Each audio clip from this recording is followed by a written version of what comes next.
Oi, pessoal! Bem-vindos, bem-vindas ao Buildcast. A gente sabe que uma boa estratégia digital é fundamental para alavancar o seu negócio. Mas muitas vezes, executivos e executivas têm dúvidas de como começar ou como evitar alguns erros comuns. Por isso que a gente vai ter sempre papos construtivos com quem constrói negócios digitais. Esse é o episódio 1 de uma série que vai contribuir em muitos temas para vocês. Vamos a ele.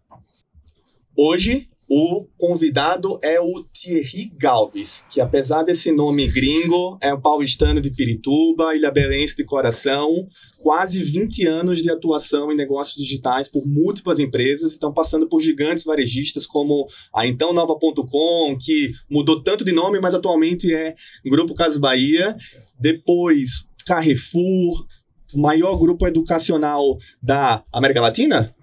Da América Latina, Cogna, e atualmente na M. Dias Branco, que muita gente talvez não conheça como M. Dias Branco, mas provavelmente consome um dos diversos produtos das diversas marcas de guarda-chuva. A gente vai querer saber um pouco mais. Mas antes de tudo, Thierry, obrigado por estar aqui com a gente e tenho certeza que essa conversa vai ser excelente. Pô, muito prazer, muito legal participar aqui. Feliz aí, sucesso ao Buildcast aí, o primeiro, tô inaugurando aí. Tá inaugurando. Que seja de muito sucesso aí. Bom, obrigado aí pela apresentação, só falar 20 anos dá uma entregada na idade, né? É puxado, né? É puxado, hein? Mas, quase 20 anos de mercado, muito legal ver, né, o que a gente já viu de evolução no mercado, quanto a gente foi construindo, quanto a gente foi participando de operações que hoje são gigantes, algumas já sumiram, né? Mas, ao mesmo tempo, é legal ver como o mercado vem amadurecendo e tudo mais. E acho que o podcast aí de vocês vai ajudar bastante vai contribuir, né, com as pessoas que querem conhecer mais, querem entender mais sobre um tema e tudo mais. Então, parabéns pela iniciativa, Paulo. Oh, legal, obrigado, Thierry. E você vai estabelecer a barra alta, tá? Então, tô contando com você aqui para que próximos convidados o episódio do Thierry foi top. Como é que a gente vai superar isso? E aí, quanto à idade, fica tranquilo. A gente vai pedir para a edição disfarçar um pouquinho a sua barbinha branca e a minha, e a gente parece jovial aqui. Fica tranquilo. Mas vamos falar de M. Dias Branco, cara. Então, quando a gente olhava o varejo, olhava o digital 10, 15 anos atrás, tinha uma concentração muito grande em grupos varejistas, né? Tanto que vários profissionais migraram de grupos varejistas para grupos farmacêuticos, plataformas de tecnologia e indústria.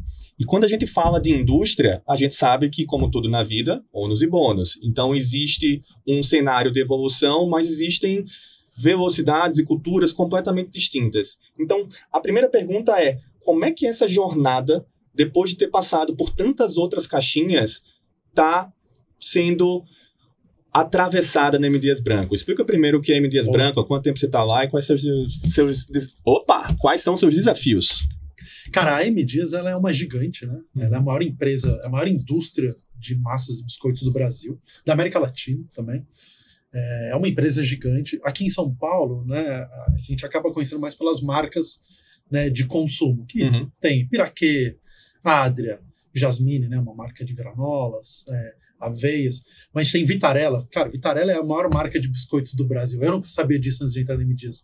A minha primeira referência de Recife, quando eu morei lá, era a fábrica da Vitarella com um letreiro enorme. Exatamente, né? Fica lá em Jaboatão, é uma marca para toda a comunidade, né? As nossas fábricas, elas dialogam muito, né? A gente tem, por exemplo, a fábrica de Madureira, de Piraquê, que também tem um peso na comunidade muito grande, as pessoas trabalham lá, todo mundo em Madureira tem alguém que trabalhou na fábrica da Piraquê, é muito legal. Então a gente são mais de 30 marcas, Paulo, assim, é um universo muito, muito grande, assim. E bom, estou lá quase 4 anos já, está sendo uma jornada muito legal. E bom, a nossa jornada lá, assim, eu acho que a gente veio do varejo, né? Então, a gente sabe que o varejo foi um dos primeiros a se digitalizar, né? Quando tudo isso começou. E acho que a indústria, talvez, principalmente a indústria de alimentos, acho que ela foi uma das últimas. É né? verdade. É claro que existem as precursoras, né? Então a gente tem uma Unilever, a gente tem uma Ambev, a gente tem uma P&G, que até acho que por serem globais, acabaram trazendo isso de fora e acabaram começando a atuar.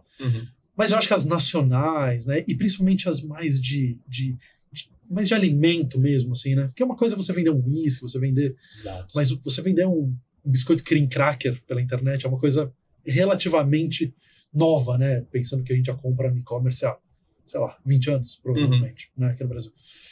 Então tem sendo uma jornada muito legal. Eu entrei lá, cara, no meio da pandemia, né? Então, a gente tava naquele momento que, cara, tava todo mundo trancado dentro de casa, né? Você não sabia exatamente como fazer, né? Uma realidade, pô, até parece que faz 20 anos já, né, cara? Assim, de tanto tempo que foi tão louco, né? Foi um episódio tão maluco. E as pessoas começaram a se abastecer pela internet, né? Algumas pessoas, sim, já tinham o costume de comprar alimentos, bebidas pela internet, né? Mas a pandemia empurrou quem ainda não tinha experimentado. E aí acho que várias indústrias, a Miami Dias entre elas, começou a olhar para isso, tipo, pô, o consumidor está exigindo, o consumidor está lá, eu preciso atender essa demanda, né?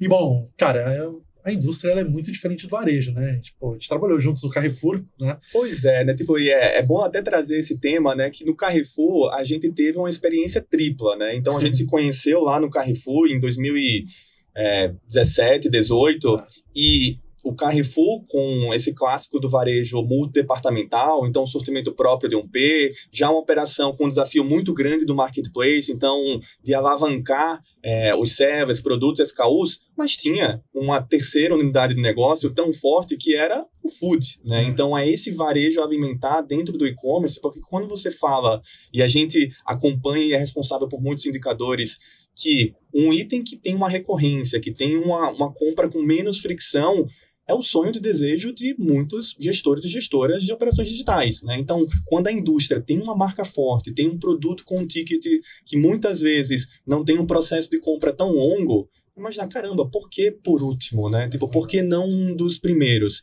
E aí a gente tá falando isso de um dos maiores grupos varejistas do Ocidente, e aí quando corta para essa gigante da indústria aqui, enquanto M. Dias, tem esse desafio, você tá liderando a operação digital por lá, certo? Sim, sim.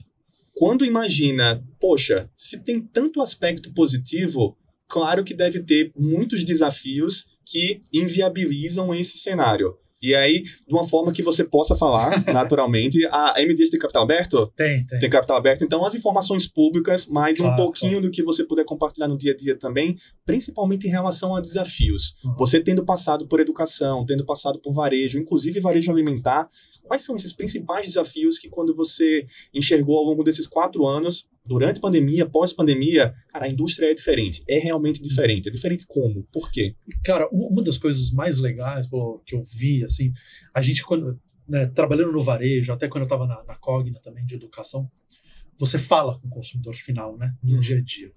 E quando você vai para a indústria, isso eu achei uma coisa meio doida, assim, porque você sempre passa a ter um intermediário. Você passa a ter um varejista, você passa, no nosso caso, né, passa a ter um marketplace, passa a ter um aplicativo de delivery.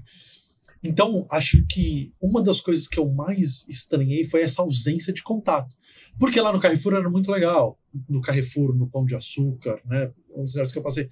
Você descia, você ia lá, você olhava a cara do consumidor, né? É claro, a indústria ela faz muita rota, ela vai muito para as lojas, né? Lá na M. Dias a gente tem programas, né, que a gente leva os executivos para conhecer, para ver, porque às vezes uma coisa é você ver um relatório, outra coisa é você ir lá e ver a gôndola física, outra coisa é você conhecer. Então, por mais que a gente tente, né, não é tanto ali do dia a dia. Então, isso foi uma das coisas que eu achei uma peculiaridade. Mas, ao mesmo tempo, depois eu fui me deparando que a indústria tem muita informação do consumidor. E às vezes eu acho que no varejo, e aí, claro, né, não tem certo e errado, né, a peculiaridade de cada tipo de negócio, né. A gente compra, cara, lá na M. Dias a gente compra muita pesquisa, a gente tem parceria com Kantar, com Nielsen, com Scantec, a gente tem uma série de informações para entender o que aquele consumidor está querendo, que tendência está chegando. Putz, claro, às vezes a gente olha um mercado, às vezes, mais avançado, o mercado americano, o mercado europeu, a gente tenta entender.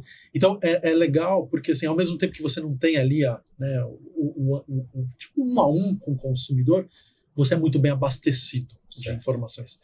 E aí, putz, você aprende a ler, você aprende a entender um pouco disso. Por exemplo, começa a ter dados de market share, dados de...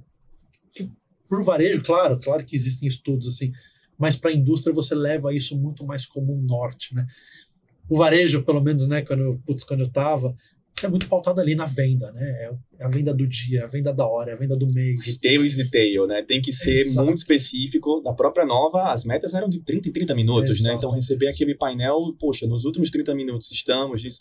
Mas o market share, eu não lembro se na sua época de Nova se discutia sobre market share numa pauta mensal ou bimestral. Não era um indicador presente, era um indicador muito curto prazista. Enquanto que a indústria, justamente você falou, né? Kantar, Nielsen, Pop, você tem tantas informações, mas é como se fosse uma camada acima, né? Tipo, que tem algo no meio que o varejo tá lá embaixo, a indústria tá lá em cima, como é que esse gap fica preenchido? Não, e essa dualidade é legal, porque, claro, a indústria adora ver o consumidor, né? Tipo, a gente faz muita pesquisa lá, a gente tem um time, inclusive, específico que olha só para isso. Legal. Então, a gente quer, mas ao mesmo tempo a gente acaba, acho que às vezes uma das diferenças também, acho que o varejo ele é muita ação, ele é muita execução. Claro que a indústria, né, todo business precisa ser bom de execução, mas eu acho que a indústria olha mais dados, ela olha mais o que o consumidor está fazendo. Então, essa é uma diferença que eu vejo também, e que acho que é um desafio, né, para a gente se adaptar. Porque, que você falou, cara, o e-commerce ele acabou levando profissionais para vários outros segmentos, né? Acho que talvez por ter sido um dos primeiros a se digitalizar e evoluiu muito rápido, né? O varejo ganhou uma maturidade digital muito rápido. Acho que isso ajudou a levar essa galera aí que a gente faz parte aí para outros business, né? Não à toa, educação, indústria, luxo, turismo, consultoria, justamente porque tem negócio é negócio, com suas particularidades, né? E você precisa entender as peculiaridades daquele CNPJ específico, mas tem muita coisa que você consegue aproveitar como boas práticas.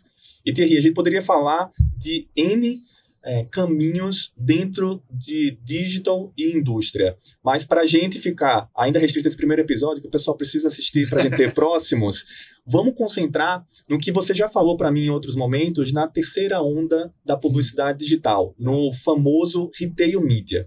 Então, o retail media tem uma adesão, inclusive a gente estava falando sobre outros segmentos, muito forte em varejos, em farmácias, em operações acontecendo. A gente vê movimentos de mercados de M&A, de grandes players querendo se consolidar cada vez mais, mas dentro de indústria, você tem um papel super relevante de como o retail media faz parte da sua estratégia para que esse estar presente com o consumidor final que você mencionou aqui seja um pouco mais próximo, né? Explica como é que é a realidade do retail media dentro da M. Dias Branco e como é que isso influencia. Primeiro, curiosidade mesmo aqui, quando a gente fala de M. Dias Branco, a gente está falando de um universo de quantos bilhões anuais?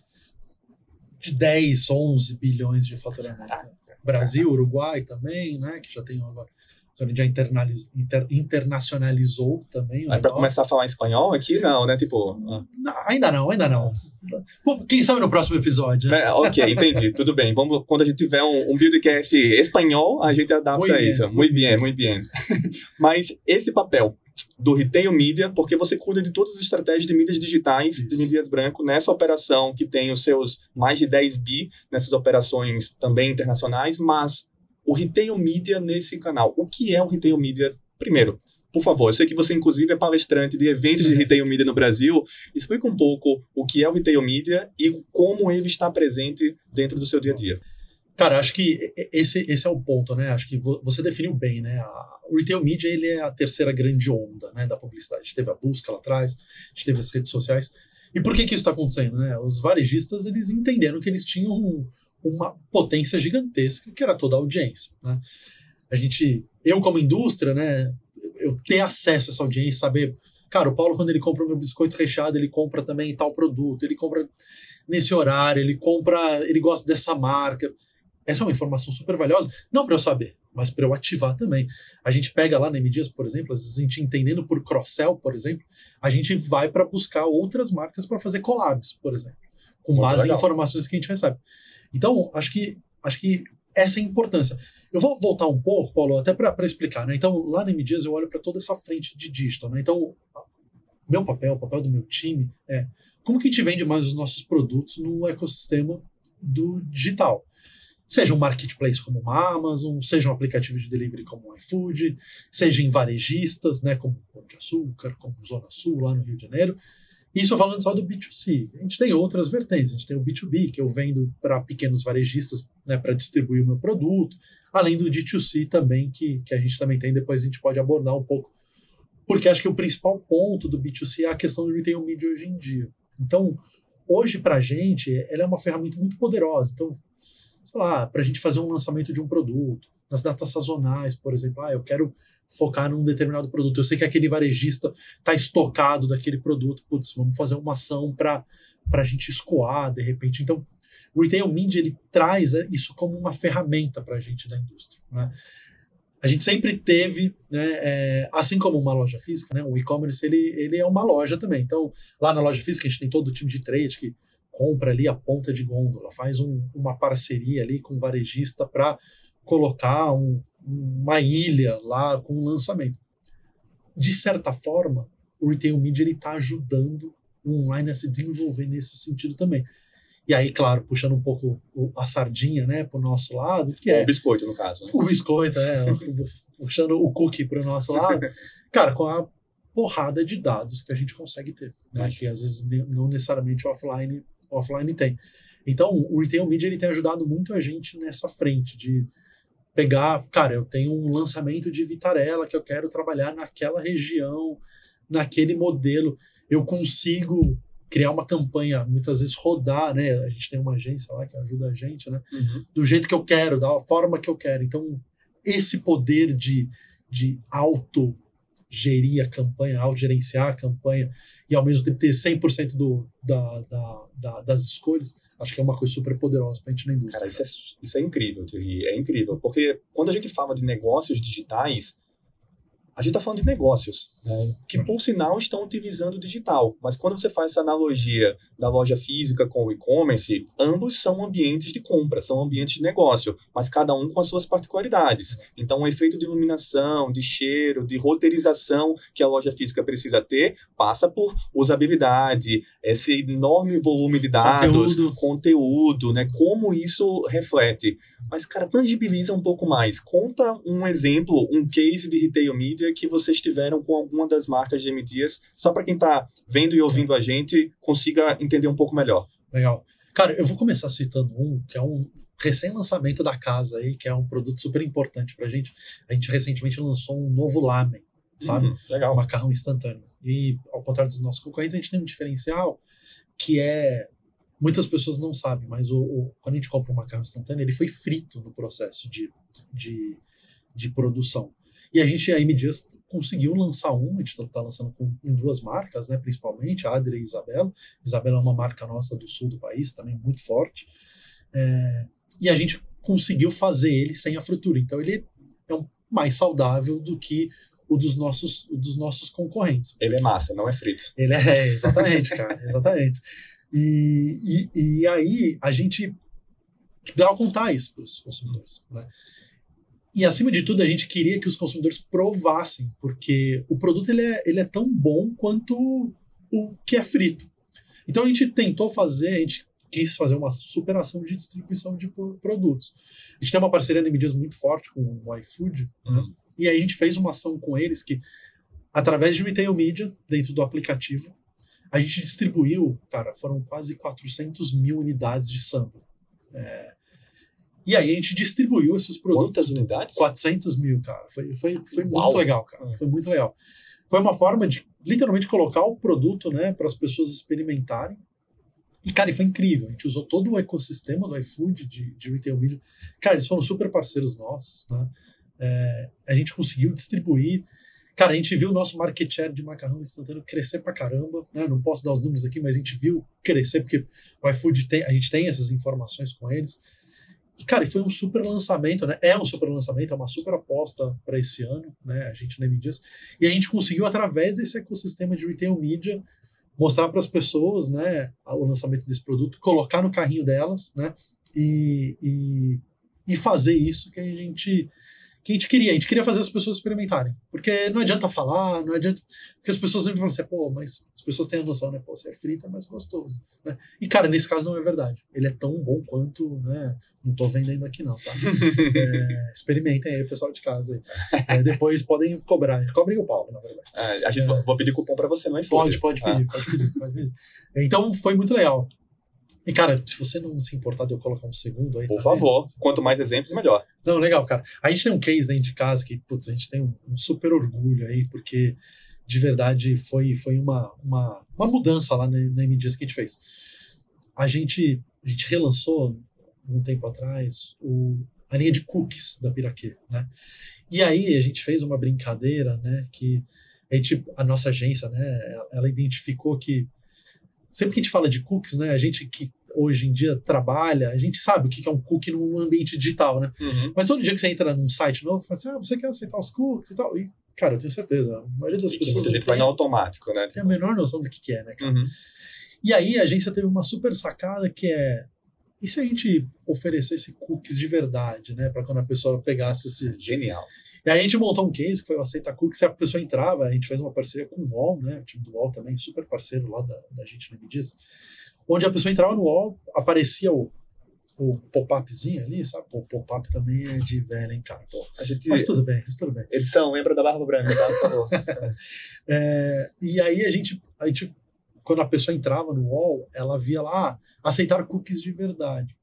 E aí ela era direcionada, né, por um ecossistema também com o iFood, a gente também fez em parceria com eles, onde a gente entregava em até 15 minutos para os consumidores uma amostra do nosso cookie de verdade, né?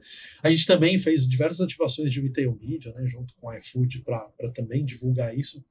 Mas, cara, foi muito legal. E foi muito legal porque, cara, a gente escreveu esse case e ficou chamado no mercado de Aceita Cookies, né? E, cara, foi o primeiro Cannes da MDias Branco. Sensacional. Cara, foi muito legal, cara. A gente ganhou um Leão de Cannes, foi a primeira vez que... A gente até tem orgulho que foi o primeiro Cannes de uma empresa cearense, né? A MDias, a sede é lá em Fortaleza, né? E, cara, assim, foi muito legal. A gente ganhou, depois de Cannes, a gente ganhou vários outros prêmios. E foi muito legal pra gente, especialmente, né? Porque foi um case que a gente tá cada vez mais usando o digital para construir as nossas marcas, né? Então, pra gente também teve esse sabor aí, né? Pra pegar o trocadilho aí que você gosta, né?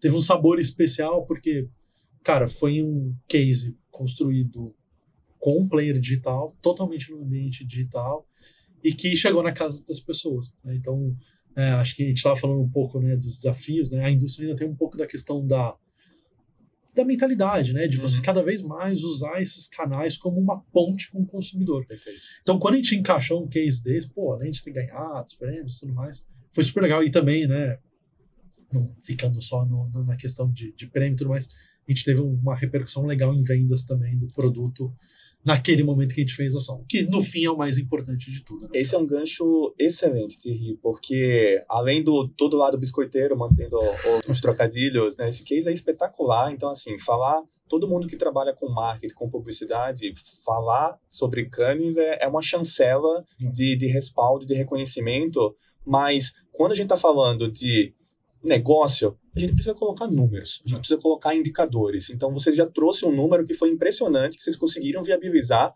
uma entrega, uma janela de 15 minutos para viabilizar isso. Então, foi a experiência digital com a experiência física. Então, a gente fala e vamos explorar, inclusive aqui no Buildcast também, sobre omnicanalidade, cliente no centro, como essa jornada digital não é uma jornada exclusiva, que precisa estar inserida no dia a dia, e vocês conseguiram fazer isso. Mas quando fala reflexo em vendas, você pode ser da área financeira, da área contábil, da área comercial, nunca ter trabalhado com tecnologia antes, mas você vai conseguir identificar que isso foi bem sucedido.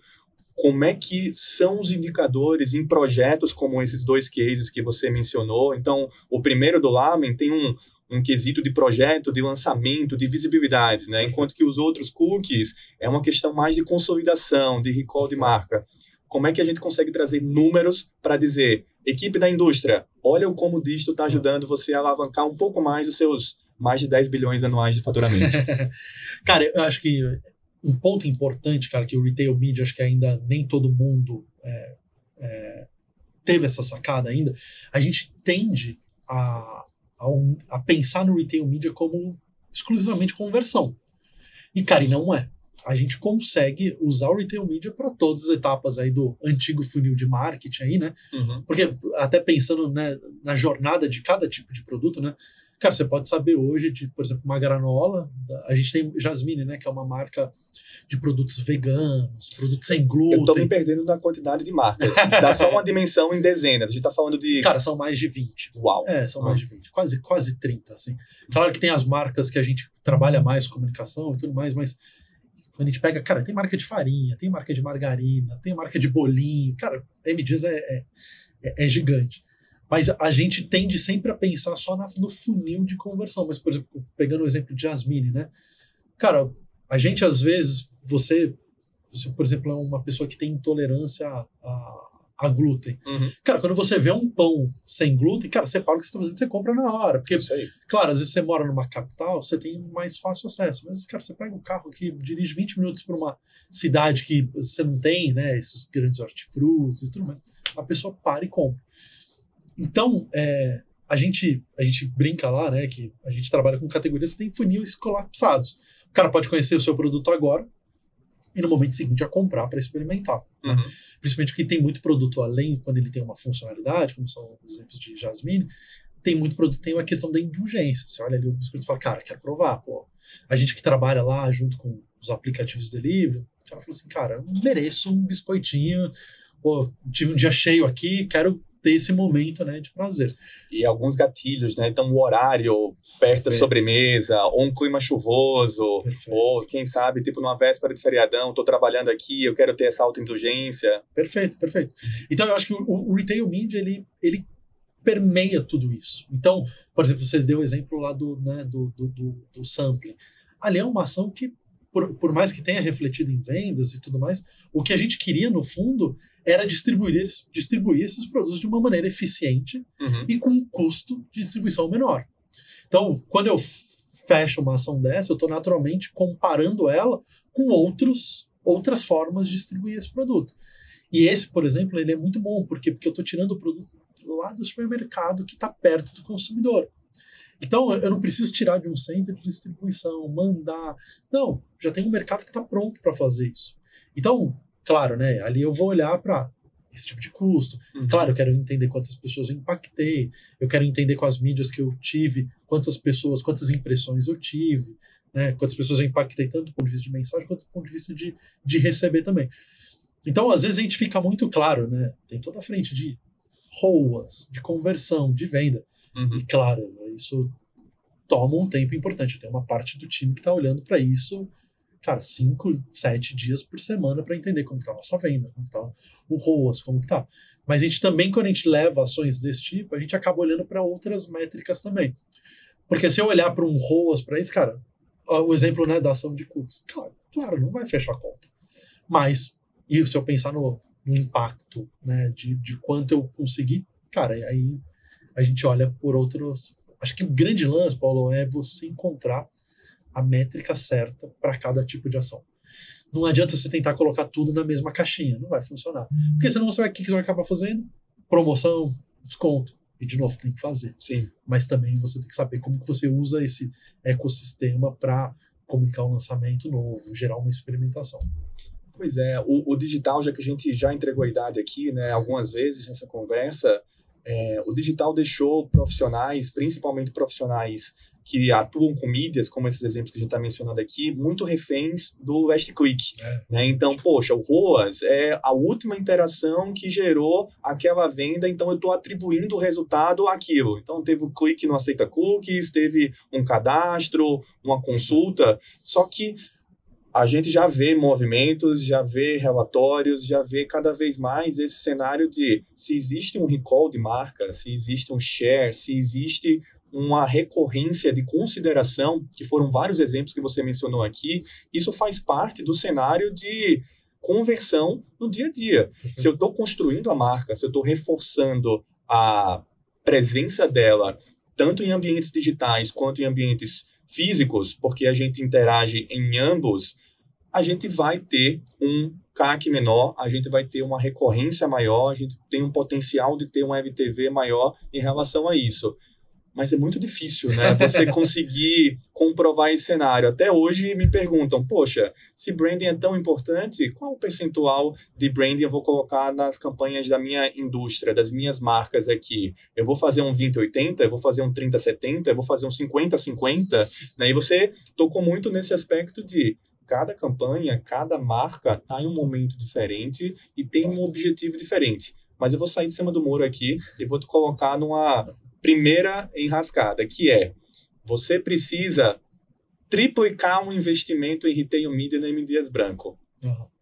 O que é que você argumentaria? O que é que você levaria? Como é que você endereçaria isso para dizer, equipe M. Dias Branco, se a gente triplicar o que a gente já faz hoje, com a experiência que a gente já construiu ao longo desses 4 anos e de todas as outras informações de mercado, a gente vai ter resultados melhores. Como é que seria o seu go-to-market para isso? Cara, esse é um bom ponto, né? Eu acho que assim, o primeiro ponto que eu vejo que acho que é uma tendência natural, cada vez mais essas, né, as RMNs, né, essas redes, né, de retail media, uma coisa que está acontecendo muito legal é que elas estão se aproximando do offline.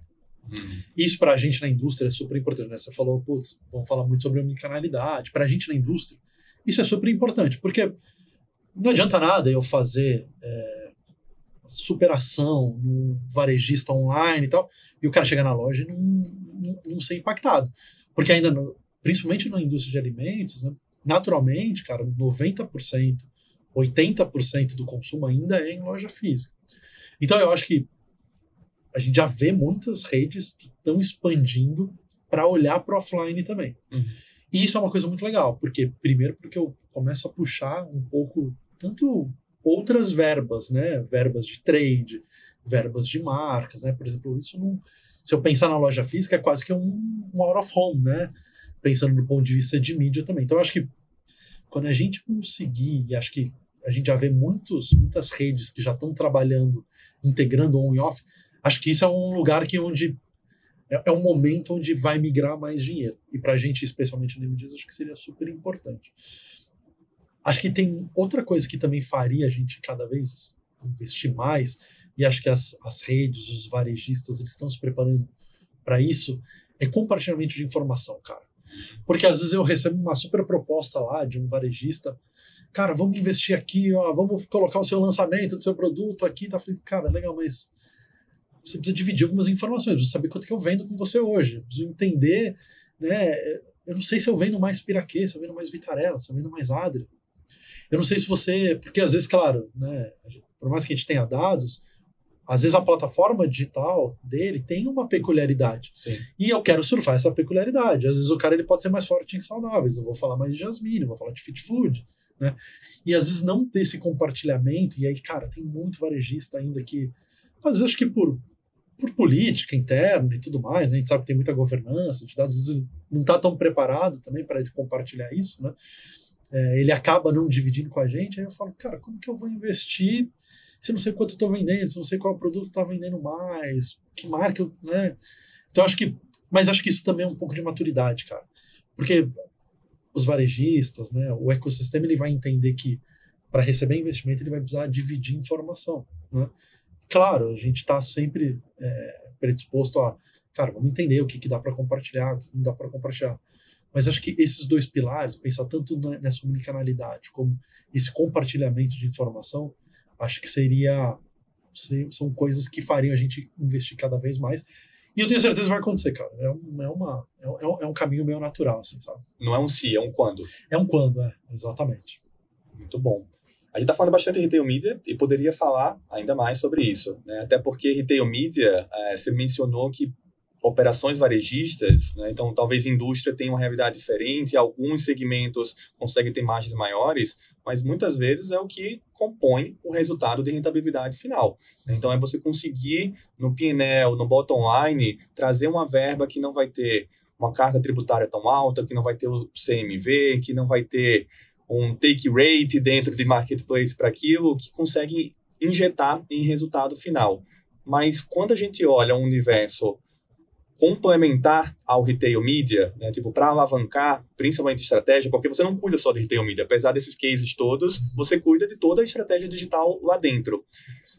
Olhando tanto o M. Dias Branco com essas quase 30 marcas, com seus diferentes níveis de maturidade, estágios e cases e regionalismos também, mas olhando a indústria de FMGC como um todo, né, então olhando as oportunidades, o que é que o digital conseguiria alavancar e agregar de valor? Eu acho que você tocou num ponto bacana quando você trouxe a questão da omnicanalidade ser um vetor para aumentar investimento. Como é que a gente consegue mostrar que o digital ou a estratégia digital vai ser relevante para a M. Dias Branco e para a indústria de FMGC como um todo?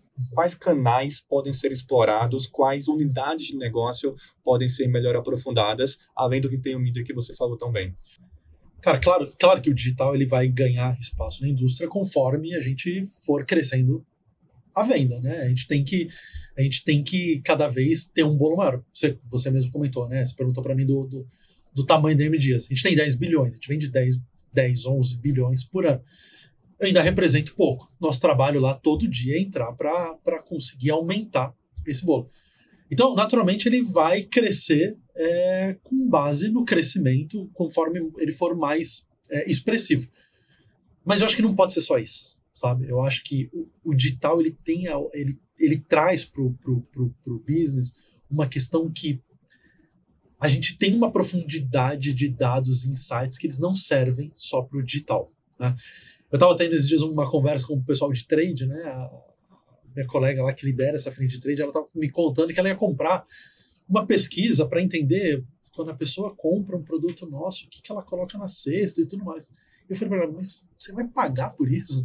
Ela, cara, eu não tenho essa informação. Eu falei, cara, peraí, eu tenho essa informação. Claro, numa granularidade menor, né? Mas eu tenho isso nos aplicativos onde eu tenho parceria. Falei, cara, eu te dou essa informação. Depois você me paga um almoço, me paga em verba, aí você joga um pouco de budget para mim, né? Mas é um exemplo. E ela vende granola porque você estava fazendo uma granularidade? Tipo isso, cara. Tipo isso. Então, acho que assim, essa é a importância. Assim. Vou dar um outro exemplo. Recentemente a gente relançou o D2C Jasmine, né? O que é o D2C Jasmine, né? Então a gente tem uma plataforma hoje onde eu, indústria, vendo direto para o consumidor, né? Todo mundo está em casa aí, pode entrar lá, né, na loja Jasmine, vai receber em casa sua granola, sua aveia, seus cookies, seu pão sem glúten e tudo mais. Você recebe diretamente em casa. Cara, o poder que eu tenho ali de gerar insights, entender se... Até a gente conversa lá, a gente pode testar lançamento de produtos primeiro lá. A gente vai lançar um cookie novo. Putz, será que a galera vai gostar mais de um sabor goiaba, um sabor baunilha, um sabor pistache, né? O grande sabor do momento. Cara, a gente pode usar isso como um laboratório de testes, né? E esse laboratório, de novo, ele não tem que ficar só ali para um ambiente digital. Ele tem que servir a um negócio como um todo. Então, eu acho que esse poder de geração de insights, geração de informação, não só para você usar ali no dia a dia do e-commerce e tudo mais, mas para o marketing, para os times comerciais como um todo, acho que é super valioso, sabe, Paula? Sensacional. Não tinha ficado claro antes, porque eu não tinha apresentado, mas o Thierry é professor também de pós-graduação, por isso esse lado todo didático, acadêmico, que ajuda bastante no mundo profissional. Thierry, a gente poderia ficar mais 2, 3 horas aqui facilmente. Parece clichê essa frase, mas a gente já ficou conversando 4, 6 horas em outros momentos, e eu tenho certeza que esse tema geraria isso também. Mas, para não ficar tão cansativo para o pessoal, eu queria encerrar contigo com nossos 2 quadros aqui do Buildcast. O primeiro deles, você gosta de trocadilhos tanto quanto eu, é o alicerce. O alicerce é, na sua opinião, juntando tanto o lado docente quanto o lado executivo de diversos segmentos nos últimos 20 anos, o que é que você considera como a base de características, soft skills, hard skills, que funcionam como um bom alicerce para o profissional, a profissional que quer utilizar o digital como uma alavanca de negócio? Qual é o alicerce que essa pessoa deve procurar? Cara, acho que além de entender do ponto de vista técnico e tudo mais, a gente nunca pode subestimar isso, né? Mas eu acho que uma característica que as pessoas que querem trabalhar nesse mercado, né, elas precisam desenvolver é o poder de adaptação. Cara, a gente está quase 20 anos aí nesse mercado. Cara, o que isso já mudou? Nossa. Né? Então, assim, a gente agora está, por exemplo, prestes à chegada do TikTok Shop. Isso aí. Certo? Cara, isso vai mudar. A gente já estudou casos lá, né, de como isso está mexendo no México, em outros países. Cara, a gente tem que estar preparado, porque isso é óbvio. Mercado Livre, Amazon, iFood. É claro que esses players eles nunca vão sumir do dia para a noite. Mas, de repente, surge uma nova demanda ali que quem se adaptar, conseguir atender isso primeiro, vai surfar essa onda primeiro. E até, assim, sendo bem, até meio duro, cara, quando você não se adapta nesse mercado digital, você de verdade morre, né, cara? Porque o que funcionava 5, 10 anos atrás, ele não funciona mais hoje. Às vezes 2 anos atrás, né? Um ano atrás. Exato, cara. Então, assim, pra gente é puxado, né? Porque a gente tem que estar ali toda hora entendendo, levando isso para os times. E é legal, porque às vezes o time abastece a gente disso também, né? Dessas mudanças e tudo mais. Mas eu acho que esse poder de adaptação, acho que ele é muito importante no digital. Porque muda, surgem novos players, a dinâmica muda, é tudo muito rápido, assim, né? Aquele lance da cultura ágil e tudo mais. Acho que esse poder de adaptação, se eu pudesse dar eu até puxo isso nos meus times, assim, São Paulo lá. Eu brinco muito com eles que, cara, às vezes o que a gente está fazendo hoje não vai ser o que a gente vai fazer no ano que vem. E a gente tem que ter, às vezes, até desapego de falar, cara, isso funcionou, isso foi ótimo, mas agora a gente precisa mudar, porque senão a gente não vai conseguir entregar na mesma velocidade, com a mesma consistência, sabe? Super sentido. O famoso aprender a reaprender, né? E desapegar é tão difícil, né? Poxa, isso funcionou tão bem. A gente comentou sobre Cenova 10 anos atrás. Os players que tinham o top visitação, hoje, são completamente distintos, né? Então, quando a gente olha relatórios e vê a invasão asiática dentro do Brasil, que a tendência é se intensificar ainda mais, isso 3 anos atrás estava completamente fora do mapeamento e daqui a 1 ano, 6 meses, quando a gente conversar, isso vai estar ainda mais distante. Então, essa capacidade de adaptação que você mencionou é realmente sobrevivência, né? Tipo, é um alicerce. E eu acho também, né, cara, que assim, a gente às vezes entender também as oportunidades que tem aí, né? Porque a gente fala, a gente não pode cair naquela de, não, antes era melhor. Cara, não era. O mercado está crescendo. O mercado está crescendo. Está crescendo porque está melhor para todo mundo. Se tem mais players, tem mais pessoas trabalhando, tem mais negócios sendo feitos e construídos nesse sentido. Então, é questão de saber aproveitar mesmo as oportunidades. Né? Pegando o gancho de aproveitar as oportunidades, nosso último quadro do episódio, que é o Em Construção. Então, imaginando essa capacidade de adaptação, imaginando todas as oportunidades, a dificuldade de priorizar com limitação de recursos humanos, investimentos, o que você consegue compartilhar para a gente aqui do que você e a sua equipe estão fazendo na M. Dias Branco e até em outros projetos também? Fica à vontade. O que é que o Thierry está construindo aí no futuro breve? Cara, a gente tem um projeto que, acho que até voltando na questão, né, de adaptação de indústria, uma das coisas que eu me deparei quando eu entrei na indústria, que eu comecei a olhar digital dentro da indústria, que eu pelo menos não olhava tanto no varejo, e é uma potência, é o B2B, cara.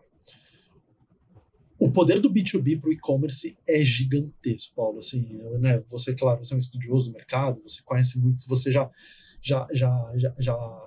tem familiaridade. Mas quando a gente entrou lá na M. Dias, a gente viu como a gente poderia ampliar a distribuição dos nossos produtos através de plataformas digitais. Né? A gente tem vários players super bem desenvolvidos. A gente tem o Compra Agora, da Unilever, a gente tem a Biz, da Ambev e tudo mais. Vários outros players também que surgem com essa missão, né, que é abastecer o pequeno varejista de produtos, né, da indústria. E lá atrás, quando eu entrei, a gente identificou essa potência, a gente falou, cara, a M. Dias é muito grande, a gente tem que estar nesses lugares, a gente tem parceria com diversos portais B2B, mas a gente falou assim, cara, a gente também tem potencial de repente, construir o nosso. Né? E aí lá atrás, mais ou menos uns 2 anos atrás, a gente lançou, né, ainda com uma fase de piloto, a loja emdiasbranco.com.br. O que ela é? Ela é um portal onde a gente vende para pequenos varejistas. Até o ano passado, até o começo desse ano, na verdade, a gente ainda estava com um piloto restrito no Rio de Janeiro, né? E onde a gente conseguia, né, ter esses pequenos varejos se abastecendo, né, dos nossos produtos através dessa plataforma online. Agora, o que a gente está construindo agora lá, que a gente começa a abrir para novas regiões também. Então, a gente começa a abrir, óbvio, né, o objetivo é isso ser uma grande plataforma para a gente, né, mas a gente começa a plugar novas regiões, né, cada vez ter mais sortimento lá dentro, mais times comerciais, né, fazer um onboard de mais times comerciais. E para a gente dialoga muito assim com essa potência do B2B, né, a força das nossas marcas, né, e acima de tudo, porque a gente precisa estar cada vez mais. Embora a MDias, a gente tem um dado lá que a MDias está em 98% dos lares no Brasil. Nossa. Né? E, naturalmente a gente vende produtos que todo mundo compra, né, biscoitos, macarrão e tudo mais. Mas a gente precisa estar cada vez mais e chegando em pequenos varejos. E o B2B ajuda muito a gente nisso. E essa plataforma que a gente já lançou, né, agora a gente começa a expandir, a gente tem muita esperança que ela vai ajudar a gente a cada vez estar mais capilarizado, né, no pequeno varejo, que para a gente é super importante. Caramba, não, você encerrou com chave de ouro, porque se um grupo que está presente em 98% dos lares ainda tem, trocadilho, apetite para continuar crescendo e todas as oportunidades que você mencionou, imagina todos os outros negócios que não têm toda essa capilaridade que o Grupo MDias Branco possui. Quanto de oportunidade, de teste, de dados que você mencionou que podem ajudar no ecossistema de outras marcas, tendo uma estratégia digital que viabilize isso. Você abriu uma gaveta aqui de oportunidades. Dá pra gente fazer, cara, um episódio só sobre B2B, porque acho que ele é um tema muito vasto, acho que é uma oportunidade gigante. E acho que, bom, fica aí de sugestão de pauta, aí contribuindo aí para os próximos. Por favor, vai sininho, assinatura, coloca para seguir a gente, porque o B2B já está na pauta, a gente vai conversar e eu vou trazer esse seu exemplo, até aproveitar para a edição, trazer o recorte de você falando nisso, para a gente servir como introdução para Kevin. Mas, para encerrar esse episódio, muitíssimo obrigado. Você deu uma aula aqui, então ficou aquele gostinho dos seus alunos de pós-graduação em negócios digitais, em tantas instituições, do quanto tem para compartilhar. E, para encerrar aqui, eu queria propor um brinde build. Opa! Obrigado, sucesso, meu caro. Sucesso, obrigado pelo convite, estou à disposição sempre que precisar, e sucesso aí ao podcast. Muito legal participar. A nós. Valeu. Valeu.